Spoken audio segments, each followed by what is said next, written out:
So I know some of you have met David and some haven't, but Dr. David Hanscom, hello, and thank you for joining us again. Thank you. And I would suggest that we are all well aware of the impact that the fear about COVID-19 has had on our clients, often on family, friends, and even personally as well. And we're also, of course, aware of how thoughts and ruminating and fears impact and can trigger chronic pain as well as other persistent health conditions. So I would suggest we're fully on board with your Thrive and Survive COVID-19 PDF, which is excellent. And like you say, it's in a nutshell. It fits so well with what we're doing already. But that's why I thought it'd be nice to have you on, and you can talk to us a bit about that, and also maybe about how your work has evolved, because I know it has. I've been really interested watching your journey, David. So I'm going to hand over to you and tell us more. Well, let me just everybody take a deep breath for a second, just drop your shoulders, relax. Yeah. And I'm going to talk to you while you're doing this. And I just want you to breathe really slowly. Less, deep breaths in, deep breaths out. Not any particular way of doing it, just deep in, deep out. And I'm going to explain to you why we're going to do that in a second. And I know Georgie is a mindfulness training expert, way better than I am. So this I know is very crude compared to what you know. But I want to explain today why this works. And I have one goal today, is to help you understand that anxiety is a result of a threat. It is not the cause. And I met a Dr. Stephen Porges who wrote a book called The Polyvagal Theory around 6 months ago. Again, just nice deep breathing and just drop it down. I'll try to speak more slowly than I usually do, Georgie. So stay relaxed. And just, when I do this in the office with my patients, I notice my voice dropping down a little bit, relaxing. And what you're doing when you do mindfulness, breath work, other things you can do, is you're directly stimulating the vagus nerve. When you're under threat, your whole body goes on defense. Your muscles tighten up, your heart races, your breathing increases, you start sweating. Those are the common things we think about. But what actually happens that is way more damaging than that is that your immune system fires up. In other words, part of the defensive response is the immune system. The immune system, from an evolutionary standpoint, is one of the basic things that keeps us alive. Every day we have bacteria, cancer cells, different foreign objects in our body that our immune system picks off all the time. So the immune system is absolutely necessary for survival. As you know, in cancer chemotherapy, when people have a compromised immune system, what people die from is infection. They don't have any defenses. Now, I think you've read this book called Thrive and Survive, a little pamphlet I put together, which is a condensation of my project called the DOC Project, Direct Your Own Care. And what I figured this out with my own personal journey and clinically a few years ago. Then I met Dr. Porges, who put an exact fit, and I know it's not exact, but really a very close fit, explaining why all these tools that you're learning from Georgie and SIRPA work. And what you're doing is directly stimulating the autonomic nervous system. Now, I want to preface my next statement by saying that I'm a strong fan of psychology. I think it's wonderful, but chronic pain is not a psychological problem. It's a multi-system body problem. Secondly, chronic pain is not a psychological problem. Third of all, psychological interventions are helpful, but they are not the solution to chronic pain. Anxiety is the pain. Anxiety is not a psychological issue. It's a physiological response to a threat. So the essence of the problem is exposure of your body to sustained threat. And the essence of the solution is learning tools to bring you back to safety. But it's about regulating your body's neurochemistry. What happens is that the unconscious survival response, what keeps us alive, your unconscious brain processes about 40 million bits of information per second, 40 million. In other words, my eyes constrict when I look at that light, my tongue's moving automatically, my stomach's working, everything's working. This is all automatic. My cat does the same thing. She stays alive by these automatic reactions from her nervous system that keeps her alive. The way we stay alive, we process sensory input, and your body is programmed to act automatically in a safe way to keep you safe. The species of creatures who did pay attention to their environmental cues didn't survive. Now, humans have a problem compared to my cat in that we have consciousness. And it turns out that consciousness creates the same reaction in your body as a physical threat. So again, it's threat versus safety. And mental threats are actually a bigger problem for humans than physical threats. So a threat means viruses, bacteria, a bully, an angry boss, getting hit by a car. Those are all physical threats. Chronic pain is a physical threat. It's a very unpleasant sensation. So pain, again, is a sensory input that is a threat. So the sensation generated, but the other threats, which I was not really aware of until a few years ago, is that thoughts, emotions, repressed thoughts, and repressed emotions are also a threat that fire up the body's immune system. And what happens, since humans can't escape their consciousness, we're all exposed to different levels of sustained threat, which means we're exposed to, so you've heard the phrase that stress kills. Well, why? Why would stress kill you?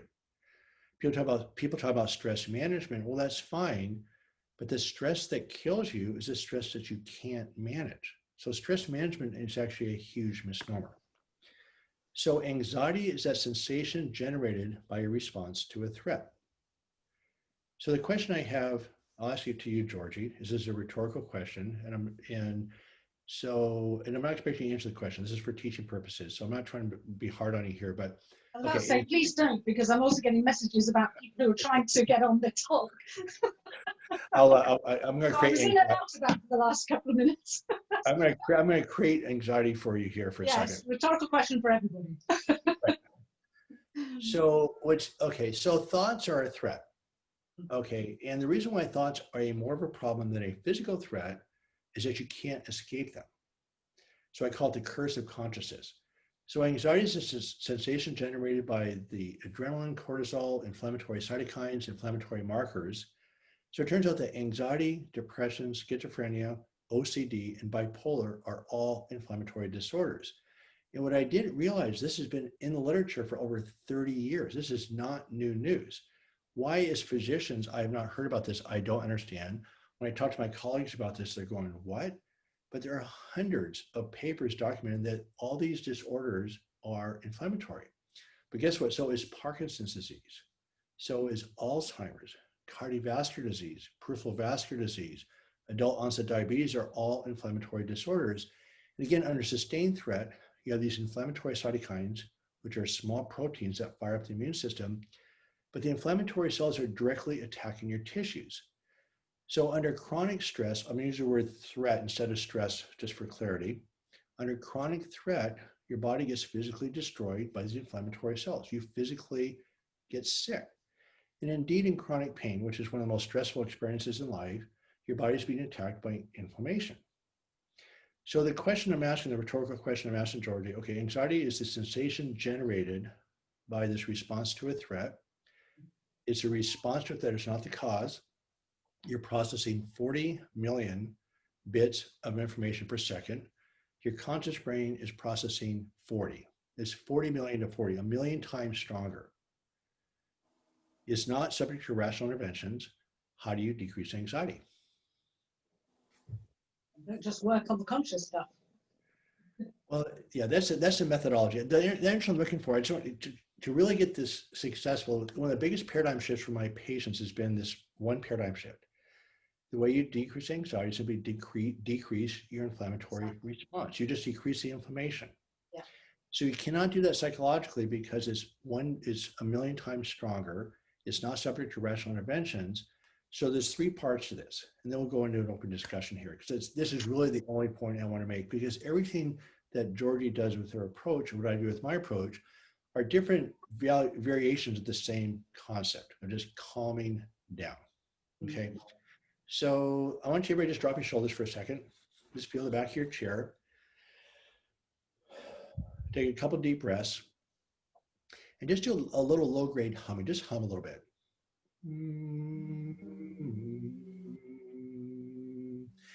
And what you're doing is, and that was quick, I realized, but what you're doing when you vibrate the back of your throat, that vibrates the seventh nerve in your pharynx, which is attached to the origin of the vagus nerve. So you're stimulating the vagus nerve. Certain music, like lullaby type music, actually changes the muscles in the middle ear and actually stimulates the vagus nerve. The deep breathing exercises directly stimulate the vagus nerve. active meditation, what you're doing, you're switching sensory input so that instead of having racing thoughts, you simply switch to different sensations. So again, drop your shoulders, feel the back of your chair. And so what's happening is that sort of your brain driving these, your racing thoughts driving tense muscles, you now reverse the sensory input. So these relaxed muscles are now bathing the brain with a different sensation. So all of this is in the unconscious, you're working on the unconscious part of the brain.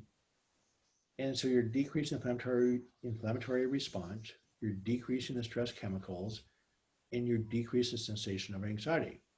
So the first step in dealing with anxiety, I really want you to refer to mental pain, okay? But remember, physical threat causes anxiety also.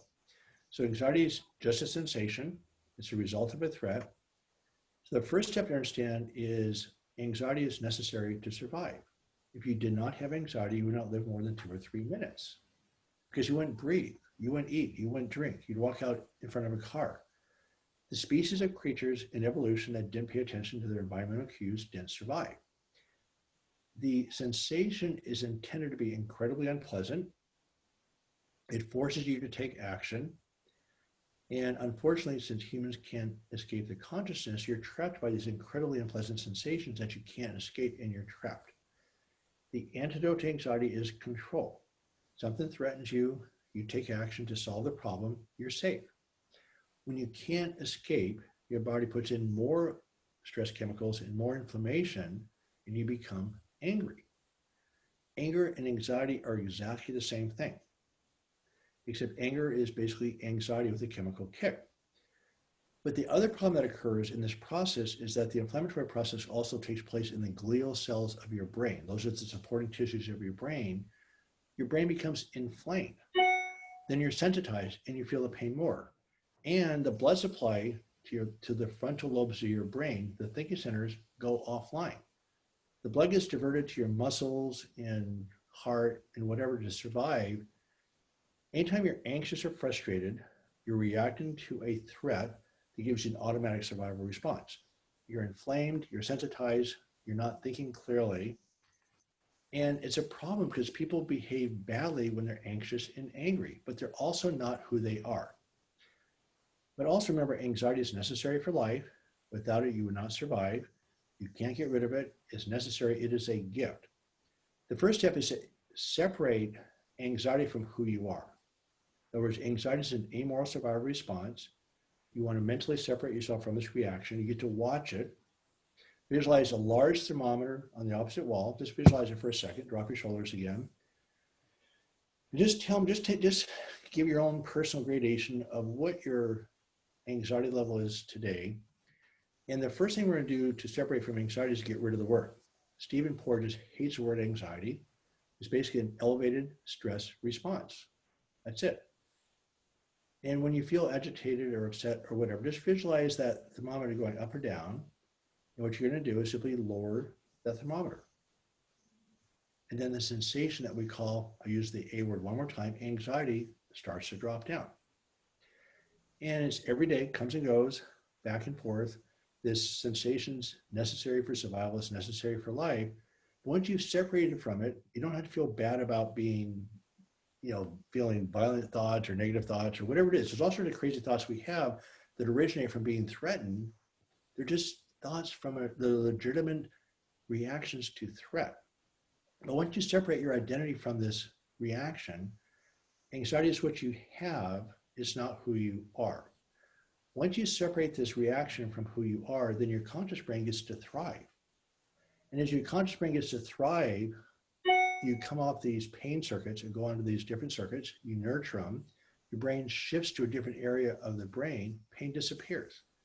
But more importantly, in my observation personally, by the way, I had 15 years of chronic pain myself, what happens, which is so fantastic, is people's anxiety drops through the floor, your creativity comes back, and they start to thrive. And they thrive at a level that they never knew existed before. So the essence of dealing with an elevated stress response is using tools to drop down the response. And George, I think your program is somewhat similar to mine. I don't really need to review that too much today, correct? I mean, your technique in general is all about creating safety, right? Yes, definitely. So without, I mean, if I have an audience that hasn't had Georgie's training, then I would go in a little bit about how you do it. But the bottom line is you have this big category of threat. Remember, there's also this big category of safety, which means dopamine. It means growth hormone. It means these GABA drugs like Valium.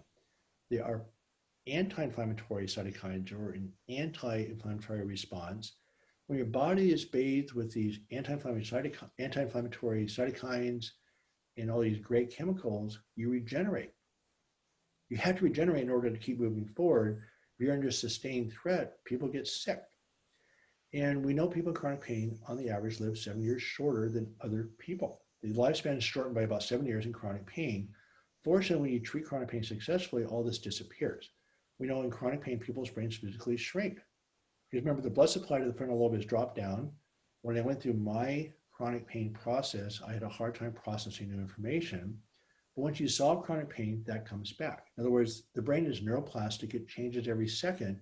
It can shrink, it can grow.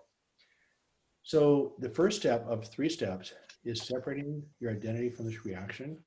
Visualize that thermometer, get rid of that anxiety word, and just understand this is your body's response to the environment. The next step, there's 2 ways of dropping down the stress response. One is directly, like right now, is drop your shoulders, humming, deep breathing. All of those directly stimulate the parasympathetic nervous system or the vagus nerve, which is strongly anti-inflammatory.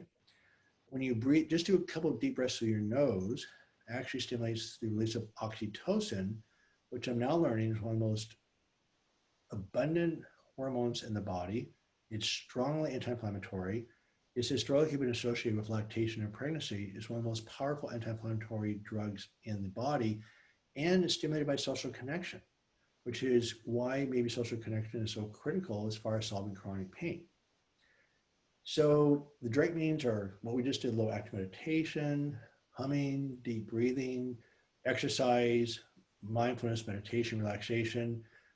George, any other things that you do to directly drop it down? What were some of the approaches that you use? All the things that you've mentioned.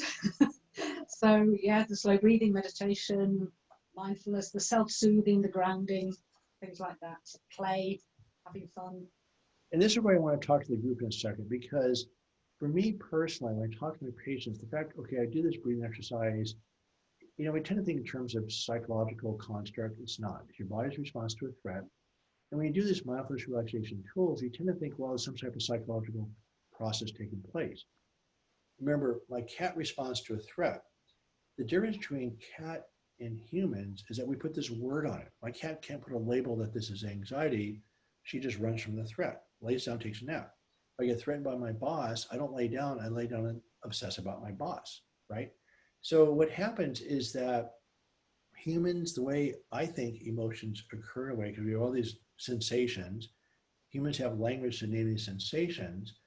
And so those of us on this work group once a week really feel that the way a lot of language evolved was we had all these different sensations to the environment, both pleasant and unpleasant, and we put names on them.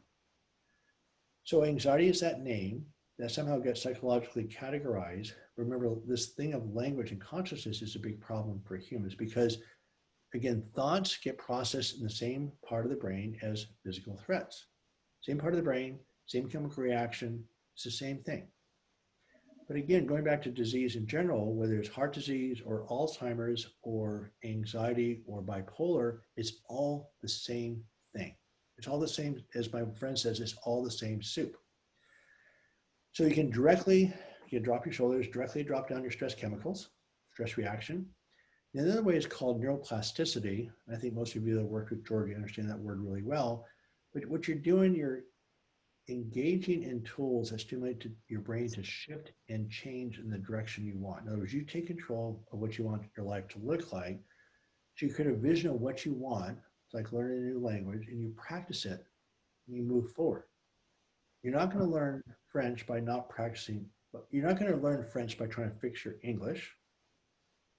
You're not going to solve chronic pain by trying to fix it. You solve chronic pain by actually creating what I call an enjoyable life. What's your vision? What do you want in it? How are you going to get there? Pain or no pain? And as you pursue this new part of your brain, you just simply use the pain circuits less. Remember, they're permanent circuits. So as you use those less, you actually move forward. And so the whole process of neuroplasticity is really key. So I'm going to mention a couple tools that we use to stimulate neuroplasticity. One of them is called expressive writing, documented over 1,000 research papers. And George, did I tell you about this book, Opening Up by Writing It Down? Oh, yeah. Recommended that book many times. Yes, very good. So this is not a book, this is not a self-help book. This is just the data that he just documents the data behind expressive writing. And every one of my patients, the only mandatory starting place for the doc journey, or I call it direct your own care journey, is expressive writing. Is if you write down your thoughts and you tear them up. Again, I'll just rant for a second. What's disturbing to me, there's over 1,000 research papers that says this works, 1,000. The leading psychologists in the world at the time, Dr. Smythe, Dr. Pennebaker, Dr. Wagner out of Boston, pointed out that with all these schools of psychiatry, that the only thing that seemed to work with obsessive thought patterns was writing them down. That's it. There's no school of psychology or psychiatry that actually counteracted that one particular process. Not only did the other ones not work, the problem is the reason why I tear these thoughts up, it's a separation process. The thoughts are here, you're here. That space is now connected with vision and feel, which is part of the unconscious brain. But the two reasons to tear them up are, one, write with freedom, and number two, to not analyze the thoughts, because they're just thoughts. All these issues come up when you start the writing, right? Well, they're not issues, they're just thoughts. So if you want to analyze them and fix them, your attention on the thoughts, you've actually stimulated the problem. You've actually reinforced the problem. And I will share, I went to psychotherapy for 13 solid years. I had extreme anxiety, and I didn't realize where my attention was on the problem, not the solution. So I was dramatically reinforcing the unpleasant thoughts, the whole process. I had 17 different physical symptoms from this fired up body of mine. I had migraine headaches, my ears were ringing, my feet were burning, skin rashes were popping up, my scalp would itch. I had 17 of these symptoms at the same time.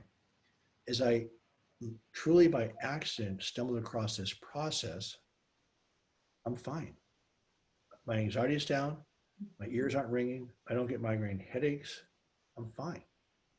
And you say, well, this sounds like snake oil. Well, think about this carefully in that when your whole body is inflamed, every cell in your body is inflamed, you're bathed in these body chemicals, every organ is going to respond in a different way.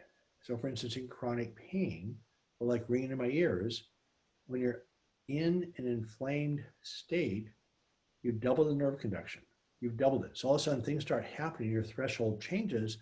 All of a sudden you got sensations that start happening that shouldn't be happening. I used to have crushing chest pain. Patients describe water running down their back. There's also the burning mouth syndrome, which I did not have, but a few patients might have had. So as you calm down and learn that, again, you can't do this with positive thinking. Remember, it's 40 million versus 40. Positive thinking doesn't work, but separating from these thoughts is the first step. So with neuroplasticity, it's awareness, separation, reprogramming. The expressive writing does an awareness and separation in one move. I call it mechanical meditation. Everybody just drop your shoulders again, take a deep breath. And then when you reprogram, then you can reprogram. You have to allow yourself to feel the pain, feel the anxiety, feel the anger. Don't run from it. Be with it. You can tolerate for maybe 5 seconds, maybe a minute, but as you learn to train your body, remember, when you feel anxious or frustrated, your body chemistry is elevated.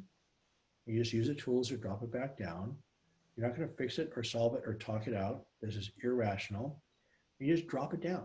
No matter what the situation. So there's many layers to this process. You can change the input through forgiveness. But the bottom line is you're trying to decrease your stress chemicals.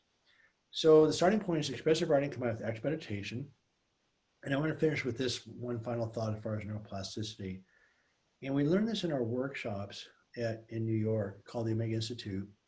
And my wife and I and stepdaughter and Dr. Fred Luskin, who wrote the book Forgive for Good, and actually Bernie Siegel also, who wrote the book Mind, Love, Medicine, and Miracles, did these workshops back in New York. They were 3-day and 5-day workshops.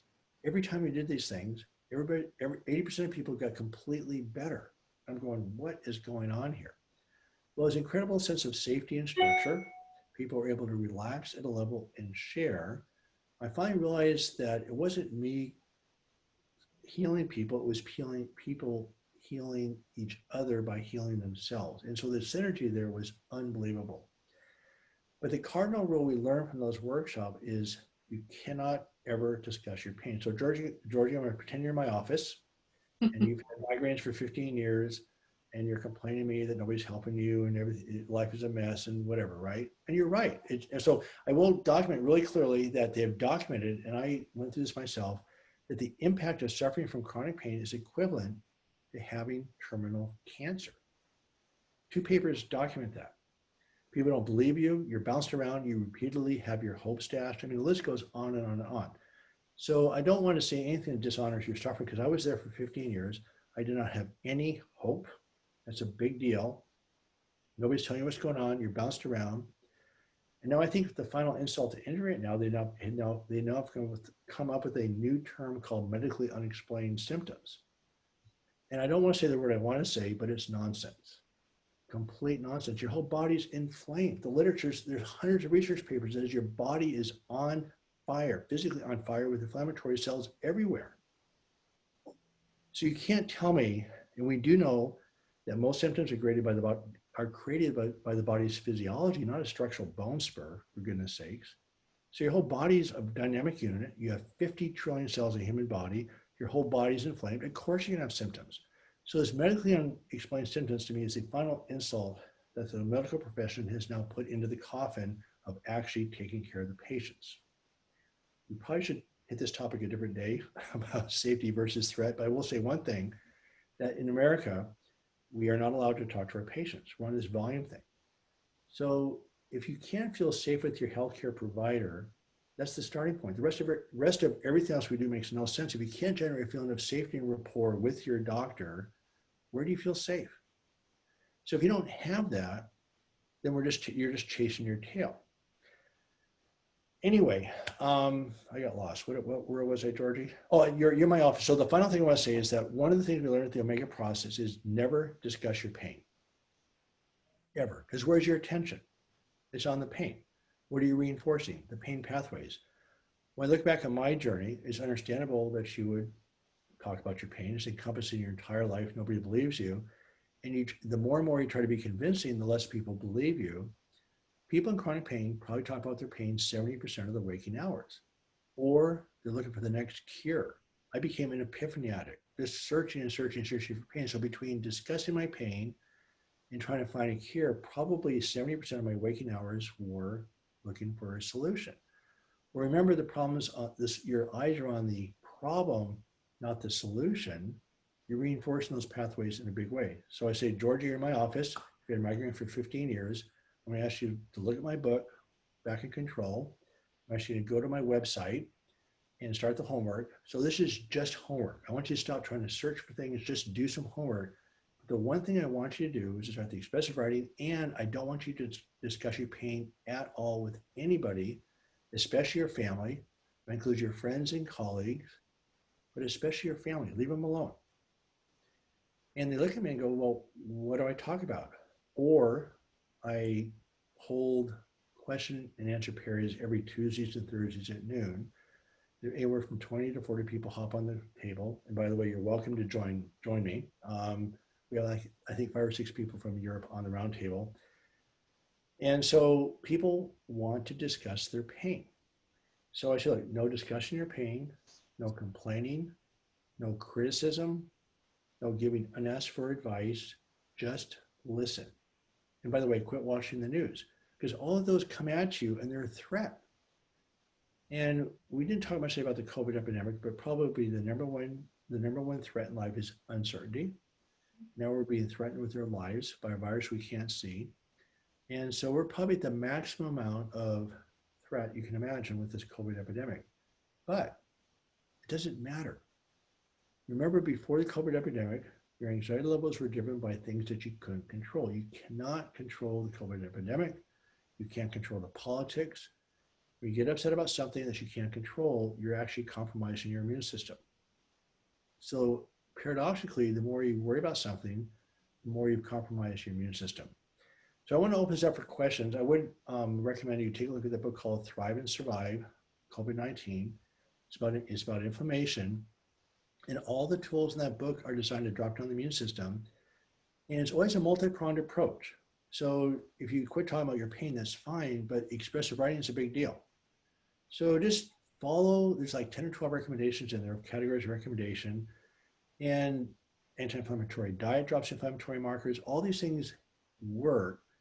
And George, I remember the lecture I gave in London when I was there with you is that everything works in chronic pain a little bit. Better sleep, less stress, anti-inflammatory medications, et cetera. Everything works a little bit, but nothing works in isolation. It's always a combination of treatments. And since you're a unique individual, your set of treatments is going to be completely unique to you. So anyway, that's the basics of it. As you know, I could talk for days on this, but I just really want people to understand how critical this is to understand this paradigm shift about anxiety being physiological, not primarily psychological. I'm not saying, I don't want you getting rid of the word psychology. There's no question that thoughts, we can call it the psyche if you want. So I'm going to call it a mental threat instead of psychology. So mental threat creates the sensation of anxiety. We tend to put stress in terms of a mental construct, psychological construct. We don't look at it as a body's total response to the environment. So that's why I'm oversimplifying the case a little bit just to make a point. So anyway, those are my thoughts. I would suggest, David, that we're all fully on board with that, everybody regarding it being a physiological change in the body. And that's where our emphasis is within our program as well. And it's been really good listening and reading your COVID-19 as well, that we sent the PDF, we sent it out to everybody, Survive and Thrive, or Thrive and Survive COVID-19 before this. So, and I think it's very much what we're doing, obviously with chronic pain. But I think it's nice that you're integrating, for example, polyvagal theory, and we had a webinar a few months ago with a polyvagal therapist to really start reinforcing and explaining how our work fits into that as well. And the same with you saying about it being with the brain. And again, I would suggest Donald Jackson Nakazawa's book has been really highlighting how inflammation affects the brain and affecting, triggering mental health problems, or what are called mental health problems as well. So it's really good to see you bringing all this in, and it's great for everybody to just hear it from another perspective as well, from you when you're using all this. So has anybody got any questions for David? Now, I don't know your group that well. I pick on my own group a lot, so I'll let you pick on your group. No, I'm not going to pick on them yet because they're pretty vocal. Yeah, there's some pretty vocal people here, so I'm sure they'll be able to. I will pick on you if you don't. Okay. Can I randomly ask somebody a question? Well, first of all, I know people are holding back a little bit. I reckon, David, that there are some questions there, and I had a feeling, Irili, you'd have one. So Irili will start you off, and I'm sure there will be more questions coming after that. Thank you, Irili. Go on. I'm the annoying child in the class. Keeps putting my hand up. Okay. It's great. I like that name. That's a great name. Is that a common English name? I've not heard that name before. No, it's very unique. Very unique. Yeah, I like it. Anyway, thank you, David, for your talk. I'm a little bit confused about the idea that when you're chronically stressed, I was under the misunderstanding that when we're chronically stressed, our immune system is suppressed because we haven't got enough energy to put into our immunity whilst we're running away from the threat. Is that, and then I'm getting confused with this, obviously the prolonged cytokine release. Can you clarify that for me, please? Yeah, so remember there's two parts to the immune system. There's the actual immune response that fights off the bacteria and the virus. Then there's the inflammatory reaction. So when you're under threat, your immune system, you're firing up. So if there's bacteria and viruses to kill, why your immune system will pick those off with antibodies, T cells, B cells, et cetera. Then you have these white blood cells, the macrophages, monocytes, all these different white blood cells actually go in and destroy the bacteria and tissues. When that's sustained, that's what autoimmune disorders are, is those inflammatory cells attack the body's own tissues. There's also a metabolic problem with elevated cortisol because it starts requiring glucose for fuel. It starts swiping energy from your brain cells, your muscles, tendons, and ligaments. So we think accelerated degenerative disease is from sustained threat. So that's a great question. I actually don't quite know the answer to that. I'm actually, as part of this roundtable, I'm working on. So I do know under threat, you have a sustained inflammatory response. It does compromise the immune system. And you would think with the sustained inflammatory response that you should be able to fight off bacteria better, right? So I'll just be honest with you, I do not know the exact answer to that question. What I do know is a sustained inflammatory response is the problem. And I do know the immune system is compromised. I just don't know the final mechanism for that. So, whether I can give you sort of a big, I want to ask that question to my group. That's a great question. Is that helpful? Okay. Yeah, thank you. I'm glad I'm not the only person confused about it. That's okay. No, you're not. I think that's a good question. And that's what we're doing this roundtable, by the way, Georgie, we're asking those kind of questions. Right. So, I mean, we learn about these cytokines in medical school, but I completely ignore these things. And it turns out we're actually trying to put together a new textbook looking at all chronic disease, mental and physical, as the same process of this ongoing breakdown of the body from sustained threat and sustained inflammation. Right. So it's been really interesting. So adverse childhood experiences come into play. If you come from a chaotic childhood, your capacity to deal with stress is limited because your brain doesn't process as well. Compared to if you raise in a very loving, nurturing environment, your brain develops differently. The metaphor I like to use is driving your life with a Ferrari versus a Ford Pinto. I'm not sure what your English equivalent would be, but the person in the Ferrari can take on a lot more stress before they have the reaction, but when they react, they still have the same response. With the Ford Pinto, which unfortunately I was given a Ford Pinto, I really did a good job for about 20 years, and then I just broke badly. So that's where those adverse childhood experiences come into play. Is your group familiar with adverse childhood experiences, Georgie? Oh, plays a big part in the work that we do with clients, yes. Right. So first of all, I think just the human existence, I mean, I think everybody has trauma to some degree. Now, some people is extreme, some people is a lot less. Yeah. And I don't like the term PTSD because anytime you're anxious or angry, something in the present reminds you of something that was dangerous in the past. That's my cat sees the same dog, she's going to run. So if you see the same bully or somebody that resembles your mother or father, your body's going to automatically react. Now, you can suppress a reaction, but your body doesn't believe you. You'll still Can I give you an example of that, David, Sure. from something quite recent with my kitten, in that she's constantly wanting what we eat. And so we got the water spray out to spray her. And literally, the first time my husband did it, without realizing it was point blank range, sprayed her, the water went in her eye. So she ran off.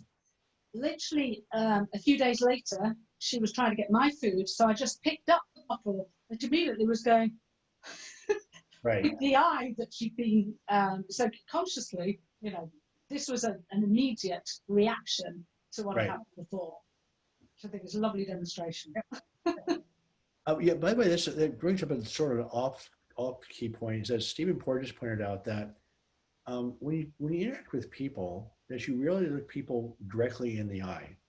If you do, it might be for a second or two, but in the animal mammal kingdom, when animals look each other directly in the eye, that's a very confrontational posture. And one of the functions of the vagus nerve is called co-regulations. So that's what the polyvagal theory is there's different parts of the vagus nerve. But what allows human to interact and be social is the vagus nerve. In other words, your automatic response is a sympathetic nervous system, which is threat. And the parasympathetic nervous system is a brake that allows you, it goes to your eyes, facial muscles, neck muscles. And so with tone of voice, facial muscles, expression, body language allows you to knock down that automatic survival response so you can actually interact with people. He calls it co-regulation. One of the problems with the COVID epidemic is that we are becoming socially isolated, which dysregulates the autoimmune system. Dysregulates the immune system. And so when you get dysregulated, again, inflammatory markers go up, your thinking centers go offline, and that's where the increase in domestic violence, suicides, violence is going up. It's not rational, it's because it's a survival reaction going out of control. Anyway. Okay, so yes, we've got another question there from Cher. Do you want to unmute yourself, actually? Hello. Hi. Hi, David. Loved your book, loved your talk. Thank you so much. I'm an osteopath. Okay. With my patients, I focus most of my attention with the hands-on work with the lymphatic system, Okay. to help the inflammatory response and to help the immune system. Right.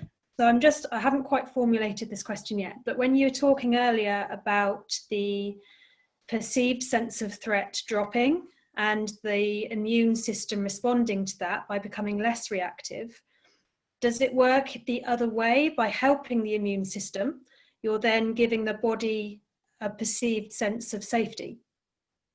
No, definitely. I mean, that's what thing, I'm a surgeon, I'm a spine surgeon. So we're so versed in the structural issues.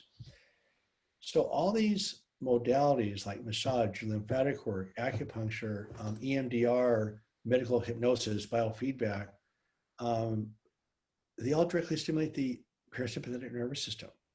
And it's so powerful compared to medications, et cetera.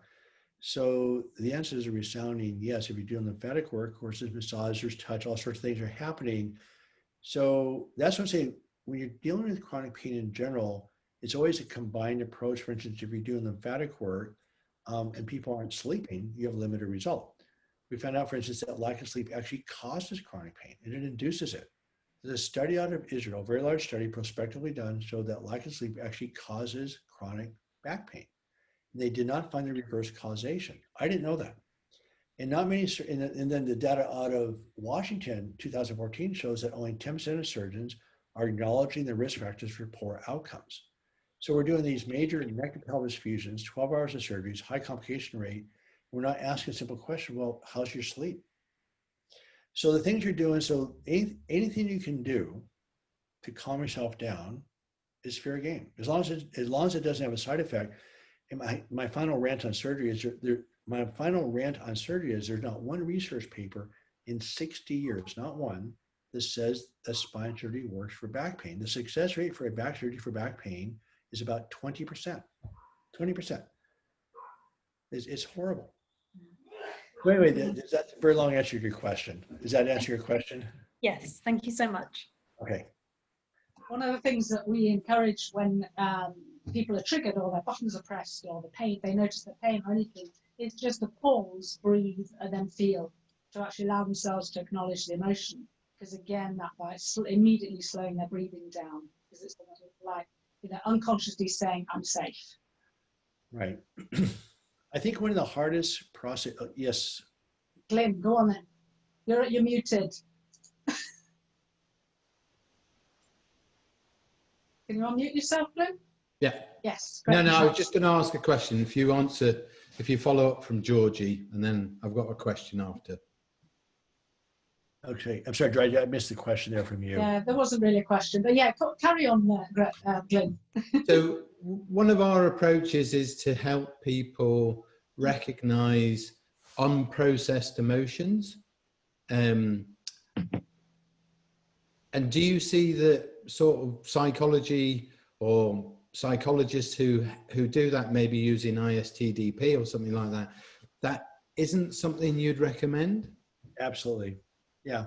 I mean, that's what the Howard Schubiner is. Do you know Howard Schubiner by chance? We do. So he has that EAET, Emotional Awareness Expression Training, Yeah. or ISTDP. I mean, here's the thing. What Porges pointed out, which I find really interesting, a lot of people don't want to give up their pain. And the answer is why? Why would you not want to give up your pain? Remember, pain, you're trapped, you're angry. Anger feels powerful. And that's what the human organism or any living organism is designed to do, is to have power in survival. When you give up anger, you get to feel vulnerable. And so you're absolutely having guidance to actually feel unpleasant emotions. Remember, emotions cause the same response as a physical threat. Yep. So when you feel those unpleasant emotions, you feel threatened, and it's hard. And that's why people aren't willing to give up their pain, because they're not ready for it. And so he made a simple, so what I've now understood from Steve Porges is that people just aren't ready to give up their pain. So that's where that learned process comes into place. That's where I think psychology is a huge adjunct to guide people along. The problem that I got trapped in with the psychology field was the old school thought, that if I just knew enough about my past, it would solve the problem, right? So you just talk, analyze. What I didn't realize, I got way worse because I thought the talking would solve the problem. So if you have the guidance, support, relaxation tools and supportive psychologists to guide you forward, it's a huge, huge plus. And there is, are you a psychologist by chance? No, I'm a physiotherapist. Okay, and let me talk about physical therapy for a second. So chiropractors and physical therapists, by the way, are way ahead of the game as far as compared to physicians, way ahead. And there's a school out of Colorado that's called Energy in Motion, EIM. There's a chiropractic group in Atlanta called IAFNR, International Association of Functional Neurological Rehab. And they're all over this stuff. And medicine right now is going the opposite direction of they're medicalizing a physiological problem, and they're actually focused on structures and interventions, and the interventions that they're doing have been proven not to work. So I love talking to physical therapists because you spend time with the patients, you touch them, you get them moving. One of the things that comes out of the paradigm of talking to physical therapists, because you have a certain group of patients that just wear you out. Am I correct? Okay, it's their responsibility to get better, not yours. And so that rule of not discussing your pain is absolutely in place in the physical therapy session. And you explain to them that we're going to create an experience that helps you relax in addition to physical therapy. And talking about your pain, complaining, whatever you want to do, doesn't do that. So there's music, there's doing the therapy, there's creating an environment that allows people to move forward. And then a lot of people want to talk about their pain, and you may or may not be in a position to do this, but what happened in my practice the last 7 years is that if somebody didn't want to read the book or do the website or do anything, and I said, look, I just can't help you out. I'm just not your guy. And they'd leave. What inadvertently happened is that the angry patients wouldn't come back. The patients that came back were just wonderfully happy. People's pain really does disappear. It just changes it completely changed my practice when I realized for healing is the patient's responsibility. But going back to that idea that you could do expression or emotional awareness and expression therapy, would you see that as a valid approach, as an adjunct or part of what you'd give someone in a much more holistic way? So I'm going to put a pitch in for my process, and it's a placeholder for Georgie's process. It's the same thing where it's coming out this week. It's called the Doc Journey, and it's an A to Z pathway that represents the evolution of coming out of chronic pain. And so it's self-directed. And what happens in general, once responsibility goes over to the patient, that allows you just to enjoy what you're doing. Then as you enjoy the interaction with the patients and watch them thrive, it's called mirror neurons. As you are happy, more enjoyable, that transmits to them. And the whole process entirely changes. It's unbelievable. So just your energy in the room heals the patient on top of everything else. So if you're sort of in there gritting your teeth and the patient's complaining and you're doing this and this, which is hard not to do, it just goes the wrong direction, right? I just lost track of your question. What was the question there? Sorry. So if we say that one of the threats that we have is unprocessed emotions, how do you allow someone to access and express and let go of those emotions? Okay, so with the book, the website, and the Doc Journey, we haven't had to do that. Okay. Because I haven't had the resources to do it. So if I have resources to do it, I would definitely do it. So it moves things along faster. I'm actually doing my personal work now, even going a little bit deeper into my own past, unearthing those emotions. Because in simplistic terms, if you don't feel your emotional pain, you're going to manifest it physically and vice versa, right? So going back to the other statement I said before is that everything works a little bit in chronic pain, but it's always part of an overall process. Yeah. So there's the sleep, there's unprocessed emotions, there's physical conditioning, there's anti-inflammatory diets. Remember, the essence at the end of the story is simply lowering inflammatory markers. That's where the lymphatic work and massage, that type of thing, comes in really, really well. And George, are you familiar? Have you run across Stephen Porges's work yet, from your perspective, the polyvagal theory? Yes, we have somebody who talked to us in a webinar recently about Stephen Porges's work and how, on a clinical basis, especially focusing on that. as to how we can integrate that. And so, by the way, if you have time in your podcast, he would love to talk to you. He's incredibly approachable, super nice. We'd love it, wouldn't we, Oh guys? yeah, oh yeah, no, he would. And then again, his wife Sue Carter is probably one of the top 5 people. There's nothing Sue Carter does not know about oxytocin. It's unbelievable. Right. She's one of the top 5 experts in the world on oxytocin, which happens to can be a neurotransmitter as well as a hormone. Is right in the middle of the autonomic nervous system. It's one of the oldest molecules in evolution, and she has just blown us away. It's been unbelievable. So anyway, Put in a good word for us, please, David. We'd love them both. if you want me to introduce you, I'd be happy to do that. He's Yes, an incredible, please. super nice guy. We'll do that. Yeah, be great. Thank you. I'm very aware of the time as well, and I know you need to get on. Is there anything more you want to ask, or can we take another question? You must to say, or can we take another question? Sure. We have a Yeah. couple Okay, Kay, I think you put your hand up first. Yeah, you mentioned just briefly then, you mentioned an anti-inflammatory diet. What do you consider to be anti-inflammatory in terms of food? So my wife would be amused that you're asking me this question because I'm a surgeon, and surgeons have the worst diets ever. And so, but all I can tell you is that what happened to me in December, and I would never have mentioned this 6 months ago or 8 months ago, is that there's an article in the New England Journal of Medicine looking at intermittent fasting. And paper after paper after paper showed dramatic decrease in inflammatory markers with intermittent fasting. So today I'm going to, I started skipping breakfast. I started doing a 15, 16-hour fast every day. What's that? I do too. Yeah, and for some reason, so some people, we know plant-based diets are, How Not to Die is a great book. I have the book right next to me. And so all I can tell you is that I've tried anti-inflammatory diets. In fact, I do know enough to tell you that, processed foods, anything with processed sugar is pouring gasoline on the fire. So even if you're not trying to lose weight, intermittent fasting helps, knocking out highly processed food helps. And past that, I actually get a little reactive because I think the data is a little sparse about what the long-term diets are. I do have a friend of mine who reviewed 17,000 papers on diet. He wrote this book called Forks Over Knives. Have you ever heard of that book called Forks Over Knives? So he's a good friend of mine. He's actually on the round table, Georgie, and he'd be a great person to interview. His name is Matt Letterman and his wife, Alona. So a plant-based diet is better, not mandatory.